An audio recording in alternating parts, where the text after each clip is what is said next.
Hi everyone, my name's Kat, I write books and stuff. Welcome to my YouTube channel.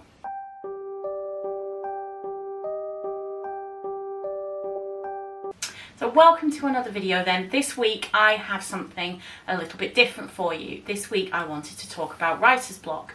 Now this is one of those things, it's an accepted wisdom. Most people will be familiar with this as a concept, and you may even have said perhaps when you were writing a report for work or a dissertation for university or an essay for school, you may well have said, I've got really bad writer's block, I'm really struggling. Essentially when we say we've got writer's block, what we mean is I'm not motivated to write. Now there are a number of reasons why that might happen, and to me, perhaps controversially, I don't like to think of it as writer's block because I don't think it's something that is specific to writers. I believe that it's more to do with emotional or mental block than actual writer's block. So part of the reason why I wanted to make this video was, if you watched my May wrap up, and I will link it in the cards up above, then you'll know that during the month of May I only wrote about 1,000 words. Now the reason for this, the underlying reason, is because of an ongoing health problem that I'm dealing with. This is not something that's like life-threatening or anything like that, but the thing is that building up over a period of time, obviously it becomes quite an interference. During April I did some of my best writing and some of my some of the most writing that I did while I wasn't feeling well. That's how it manifested during April. I kind of made the best of it. However, during May it just really robbed me of all my motivation. And that's why I say I don't really believe in writer's block. I much prefer to think of it as mental block or emotional block or being blocked, because it's not necessarily something that just affects writers. What you might find is that perhaps, you as an individual, you might come home from work and normally you would make a nice nutritious meal, and instead you just don't feel like it, and you find yourself eating a lot of takeout and a lot of junk food. It might be that normally you're very motivated to go to the gym, and for some reason you're just really struggling and you're not enjoying it and you're not motivated to go. Likewise, it might be that normally you really enjoy your job, but actually all of a sudden you just find that it's really difficult to get up in the morning, you can't motivate yourself, you're really not enjoying your job anymore, and you don't really know why. So then, having acknowledged that this is something that can affect all sorts of people in all sorts of walks of life, how do you deal with it? So there are a number of steps that I like to take when I'm feeling blocked. So the first step then is to acknowledge it. Like anything, if you don't realise there's a problem, you can't deal with it. So it's not necessarily something that is easy to do either. Sometimes these things sort of creep up on you out of nowhere, and before you know where you are, you haven't been to the gym for 6 weeks, you haven't written anything for 2 months. It can literally sort of sneak up on you. So the first step is to acknowledge that there's a problem, that you feel blocked in some way. The next step then is to try and find the underlying cause. So if you're a writer, then the first thing that I would suggest, if you're struggling to write, is to look at your story, look at what you're writing. Is there something in that is causing you to feel unmotivated? So for me, sometimes that's a case of, something's just not right in my story structure and I need to go back and address it. In the main though, what you probably find is that it's something outside of the writing that is affecting you. It might be that it's to do with the writing, or it might be to do with something else. So how might you identify a cause then, an underlying cause? Now for me personally, I find journaling is really useful. And I am terrible at journaling. I've really struggled to keep a diary because I hate being inside my own head. However, having said that, journaling is incredibly useful. It can be fantastic to just sit and write continuously, brain dump or splurge onto a page for say 3 or 4 pages as well, kind of keep going. And even when you get to a point where you think I've written everything down that I possibly can, try and keep going a little bit longer. Because what you might find, and I've certainly found this in the past, is that sometimes you'll write something down and then you'll move on to something else and then you'll come back to that same thing. What you might literally see is that you're revisiting the same things over and over again.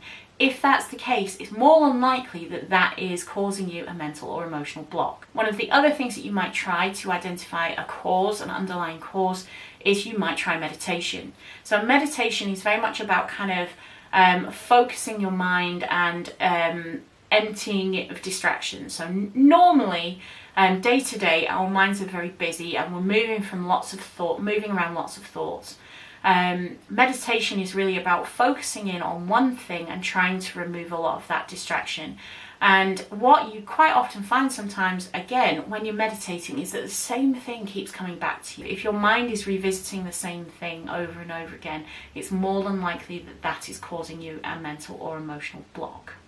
So then, having acknowledged the problem and having tried to identify a cause, your next step is to try and decide on a strategy. Now, the most obvious thing to do is, if there's something in your life that's causing you a problem, remove it. Again, as with all of these things, easier said than done. But simply, if it's a case of, you've got an evening activity that you're doing every week and actually this is becoming a burden to you, then stop doing it. If it's something like you're feeling overwhelmed because you've got so much to do, then is there something in your life that you can pass on to somebody else, ask somebody else to do, or pay somebody to do on your behalf? So in that circumstance, can you ask your partner to do some of those activities, or can you pay a cleaner, or can you pay a gardener? If it's something that is a bit more difficult to fix, for example, if you have some financial worries or, insecurity to do with your job or something like that, obviously these are things that you don't necessarily have so much influence over, and it can be more difficult to remove them from your life. So then what you need to do is try and find a strategy to help you deal with it. If perhaps this is something to do with finances, then, is it something where you could get another job? If you're dealing with something that is more of a relationship issue, whether that's with a partner or a friend or a colleague at work, can you resolve that issue?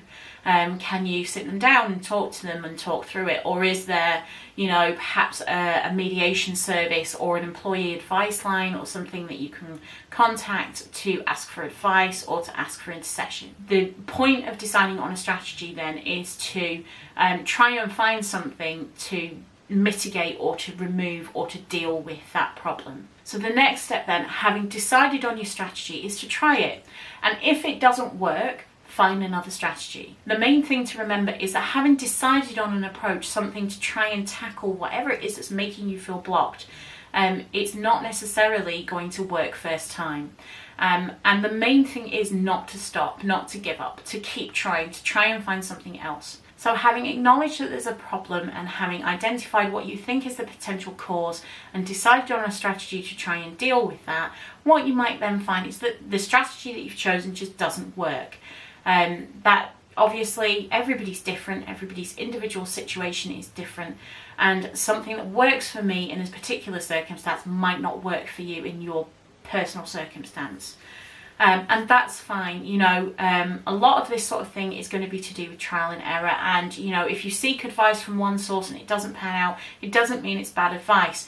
What it means is that you just need to keep going and keep trying something else and find another strategy that might actually work for you. Ultimately, if what you do doesn't work, there are lots of other places that you can go to, and I would always encourage you, to seek advice, to find support groups, to speak to friends and family, to speak to the people that you've got around you. And sometimes it is a lot easier to speak to a stranger than it is to speak to somebody you know. So then, having acknowledged that there's a problem, having looked for potential causes, and having decided on a strategy, and then tried something else, at the end of the day, what you might find is that nothing really works. And in that situation, what I would say is do what you can. And in fact, this is good advice no matter what you're facing, is just do what you can.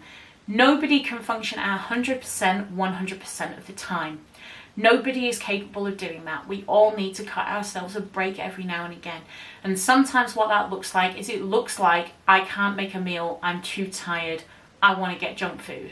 So sometimes you do need to cut yourself a break. For me, what that looked like during May was, instead of writing, because I had this kind of ongoing narrative in my head, all of these thoughts that were just coming back and were just really overwhelming. For me, it was like having this kind of low-level background noise that somebody had turned all the way up to full volume.